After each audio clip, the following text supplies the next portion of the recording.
Hey, everybody. Good morning. Welcome to this edition of What's Next Live. And I couldn't be more thrilled today to have my friend, David Avrin, to join us. We're going to talk about customer experience, what it takes to be surviving during this time, how to be remarkable, all kinds of things. He's got 3 amazing books.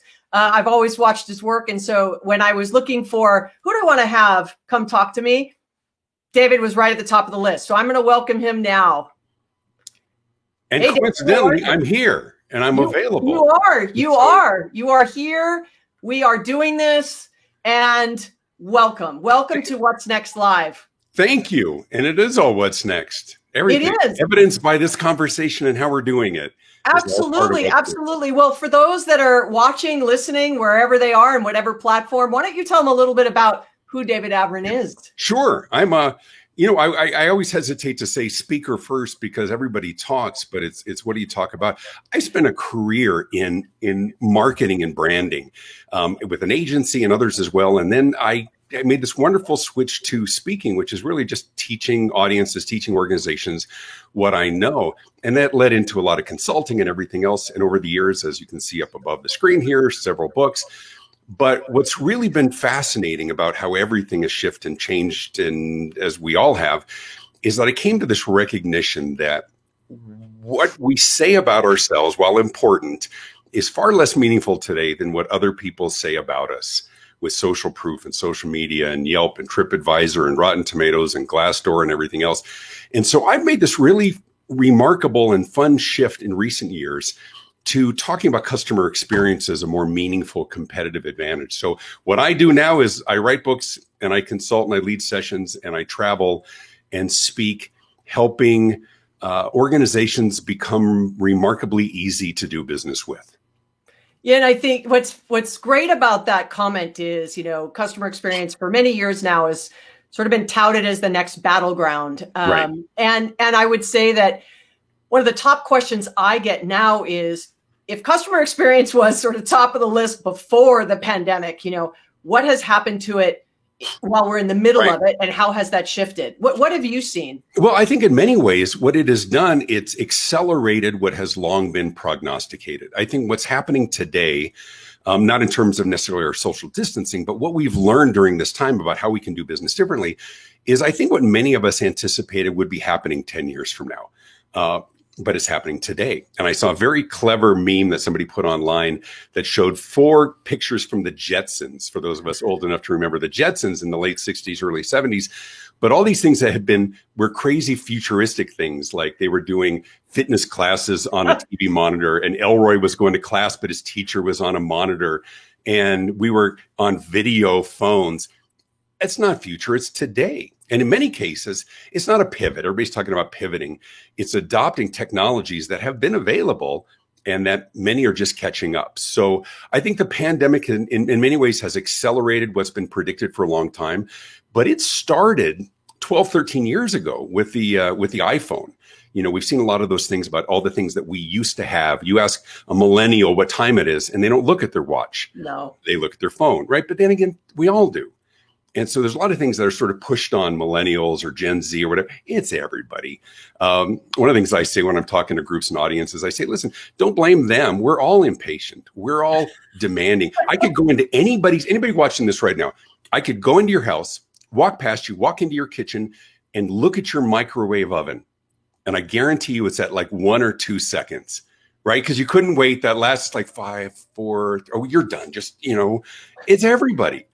But what's interesting today, we've always been impatient. But to answer your question and more is what's different is we've come to expect what we want now. I get my groceries delivered. That never happened before the pandemic. I love it. It's like awesome. My wife will sit with the iPad and she goes, "Oh, let's do grocery shopping. Okay, you want? Oh God, get the chocolate one. Oh, it's like, oh, how many do you want? Get like 10 of them because the kids are going to eat them when we get home anyway. We'll just hide the rest." Next thing you know, we got $900 in groceries on our front porch. It's not going back. But Right. We're also learning that there are things that are reasonable accommodations, but aren't necessarily good long-term solutions. So I think part of what's happening during this time, and hopefully this interview is a little more evergreen, is that we're learning what works and what doesn't. We're learning what we can do. And I think we like the old way.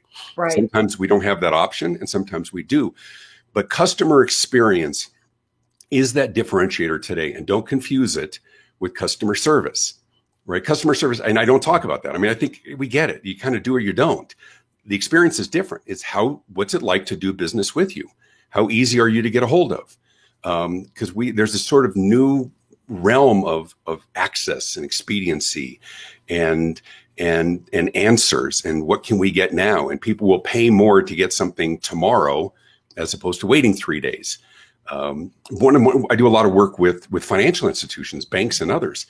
And for years, because I've spoken to a lot of like the Vistage CEO groups and others, and we'll go around and say, why you? What's your competitive advantage? And anybody in banking or financial service, they would, like for 10 years, they would say this. It's this. It's the connection. It's the, we know our customers by name.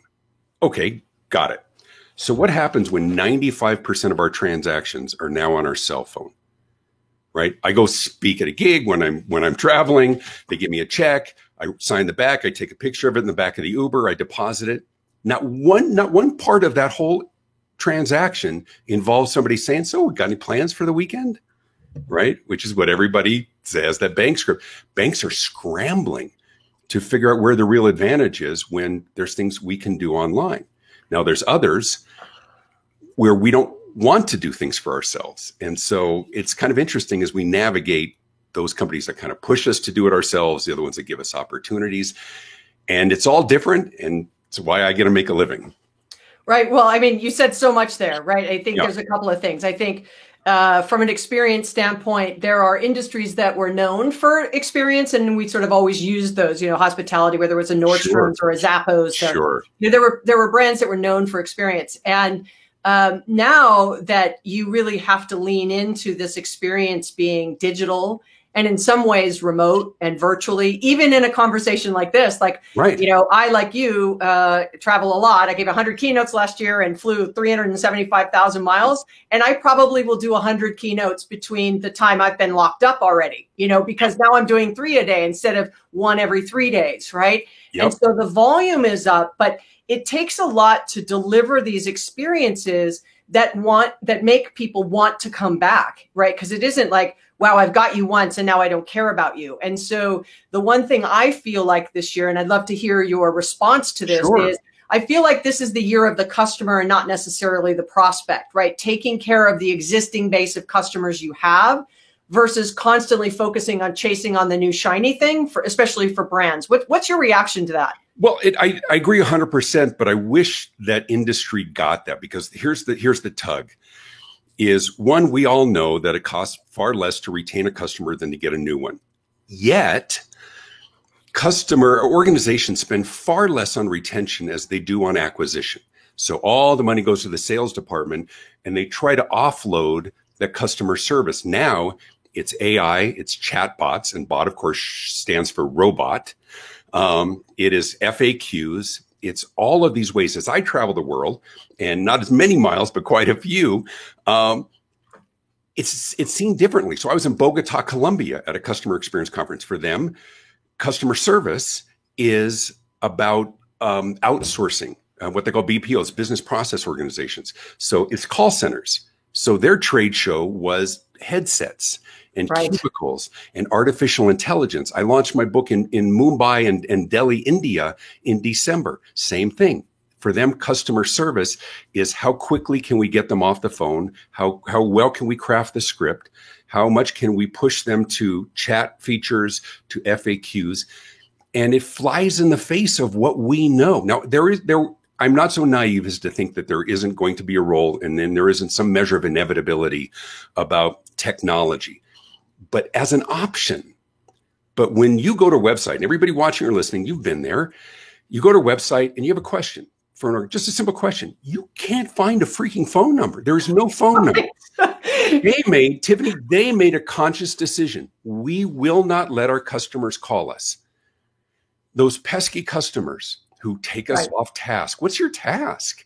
Right. Give me a break. And so The challenge is retention is incredibly important, but we spend so much of our time on acquisition. This is back in the old days of America Online. Remember when they would send out 100 million CD-ROMs? Oh, yeah. And everybody signed up on AOL, knowing that there would be such a measure of attrition every month of people that would drop it, but we could at least replace them.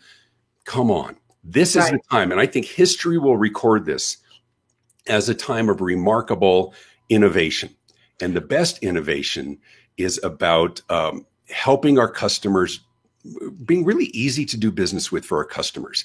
Can they reach a real person when they want? Can we give them options? AI is okay, chatbots, but is there a place to hit to click for a real person? When you have to listen to a voicemail message that says, please listen as our menu options have changed. And then you navigate their HR system for 2.5 minutes. And at the very end, they say, if you want to speak to an operator, please press 0. That should have been the first thing they said. Well, so I just put up your book, Why Customers Leave. Thank you. I'm going to guess. Yeah, and that's one of them. Well, clearly I didn't include the pandemic as one of those because the book was written the year before. But I wrote a book called Why Customers Leave and How to Win Them Back. And it all came from sort of this transition from marketing as the differentiator to customer experience. I started doing research, anecdotal and formal and otherwise, of saying, pardon my language, what pisses you off about what, And I don't think it's intentional in most cases. Well, we know it's not intentional, but it's also, I think they can be smarter about it. And what happens is, and I was asked in another interview, here's a great question. They said, how could this be getting worse? Like if we've been talking about this for 30 years, how could it possibly be getting worse? I said, here's the problem. There's so much, especially now, that's out of our control. We can't control competitors. We can't control technology or pandemics or otherwise, that we try to control what we can. So their whole realm of creating that customer journey, that path. So if they research us here and they discover and then they buy and then they select and customize and ship, and it works if you're Chipotle, right? You line up here, you order, you customize, you pay, you get your drink and you sit down. The problem is most of us haven't read their employee manual, right? We don't know how we're supposed to do it. We just know how we want to do it. And so companies get a little bit rigid. They get a little bit rigid in here's how it's supposed to go. And I was thinking, I actually wrote this on my board this morning because I had a very frustrating conversation with my doctor for my son who broke his hand. And they were trying to tell me stuff and I'm trying to talk to him and he keeps trying to talk. And I said to him, I said, listen, your script is far less important than our conversation. So if you really need to read that, then go ahead and I'll wait. And then I'll tell you what I really need. But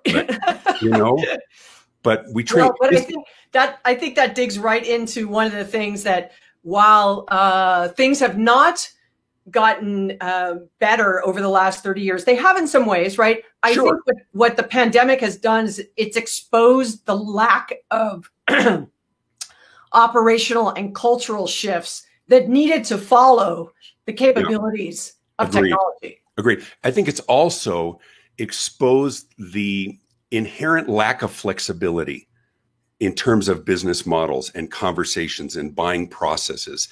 I think we're entering an age that will require a remarkable level of accommodation. The things that we traditionally say no to, and that's one of the chapters in the book, is how often we say no, and we don't even think about it.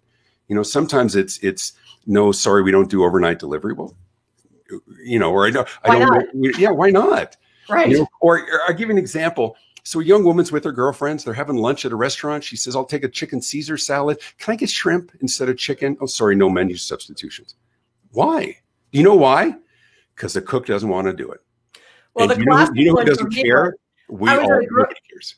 I was at a grocery store and I said, hey, can I, I was having to make a sandwich and I go, can I get avocado on that sandwich? And she literally said to me, we're out of avocado.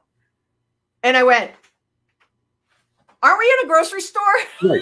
Right. Do you want to go get one? I think there's about 200 of them right over there. Right. But that isn't even in the realm of we don't get our avocados. It's not even in the realm because of they're so afraid that people are going to make bad decisions. And this is a managerial organizational leadership challenge. So afraid people are going to make bad decisions. They don't let them make any decisions, which means they can't even make good decisions. And Right. so when they say, sorry, don't, or here's another one. I'm leaving a hotel, 7 a.m, going to speak to a group. I stop at the front desk. I'm in 227, need to do a late checkout. She says, oh, I'm so sorry. We're not doing late checkouts today. And I said, I'm leaving. I'm like going to do a presentation. I won't even be back till noon. Yeah, we got a conference coming in. You got to be out by noon. I said, well, I can't. And honest to God, she says to me, and I felt so bad for her. She looks at me, she goes, if you can't be out by noon, we're going to have to charge you for a second day. And of course I teach this. So I stopped and I paused and I said, okay, if you're going to charge me, I'm just not going to check out. I mean, if you're going to charge me for the room, I get a legal right to keep it. But now your conference attendee doesn't have a room at all. Is that the outcome you were looking for? And she's like, goes in the back and comes out. 1 o'clock would be fine. Of course. Now, did she want to say yes? Did she want to say yes? Of course she did. She was just told by a manager, oh yeah, no late checkouts.